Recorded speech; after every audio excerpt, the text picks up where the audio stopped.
台南市议会一楼大厅布置侪侪书画作品，不管是城市人物，也是各位书法作品，拢相当有水准。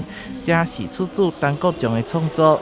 这个作品除了展览之外，嘛开放收藏购买。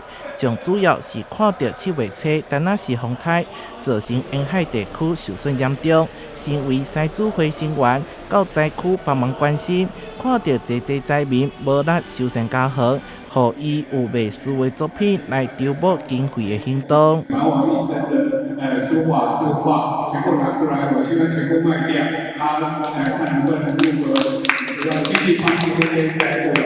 因为现在几乎只有20%-30%有开始在动屋顶的重建，剩下你看到盖房部的都是没钱动的啦，或者更可怜的，那整个房子都吹得烂烂的，那也不知道怎么办。就是移情住到儿子女儿家这样子。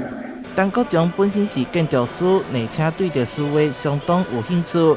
真侪作品甲比赛拢有得奖。伫风灾重建公益展览当中，连到对花比赛英烈千秋作品嘛伫咧其中。开幕茶会即天，各界拢出席参加，欣赏作品的同时，嘛肯定伊对灾区关怀的用心。台南新闻社会采访报道。